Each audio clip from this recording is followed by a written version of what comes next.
Bonjour, dans cette vidéo nous allons voir comment installer une tyrolienne. Voici le matériel dont nous aurons besoin. Pour débuter, nous allons d'abord entourer l'arbre avec une des bâches pour prévenir de tout dommage à l'écorce.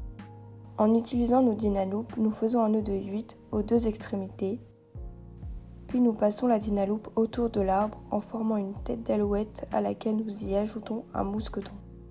Nous avons répété cette étape avec une autre Dynaloop que nous avons positionnée juste au-dessus. Ensuite, nous venons prendre notre corde statique en y faisant un nœud de 8 suivi d'un nœud d'arrêt. Puis nous venons l'attacher au mousqueton supérieur en veillant à bien le visser. Avant de dérouler les deux cordes, nous allons vérifier qu'elles soient bien alignées avec le deuxième arbre.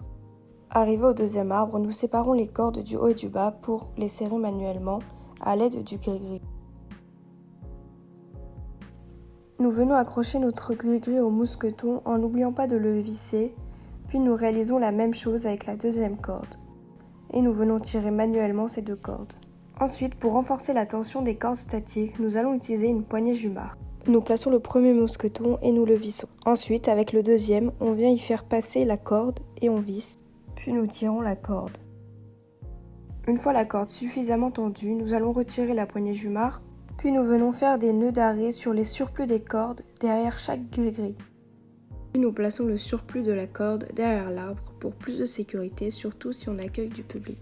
Ensuite, nous allons installer le système de sécurité pour le pratiquant. À l'aide d'une corde dynamique, on réalise un nœud de 8 avec un nœud d'arrêt au bout, suivi d'un demi-cabestan sur le même brin de corde. Veillez à ce que les boucles s'embrassent l'une sur l'autre. Puis nous accrochons le tout avec un mousqueton en forme de poire dans la corde. Puis on visse et on n'oublie pas de vérifier que le nœud de demi-cabestan coulisse. Une fois cela fait, nous allons attacher le pratiquant avec une corde dynamique en réalisant un nœud de 8 et un nœud d'arrêt.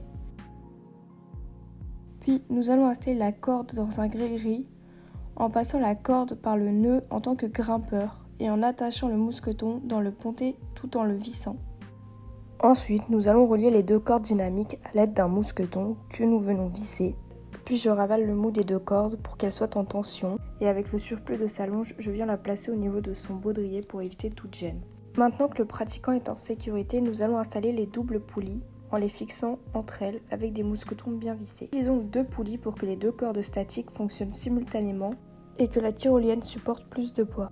Nous venons accrocher le mousqueton du pratiquant à celui du mousqueton de la tyrolienne en n'oubliant pas de le visser. Enfin, nous venons tenir la corde avec laquelle nous allons faire descendre le pratiquant. Et voilà, votre tyrolienne est prête.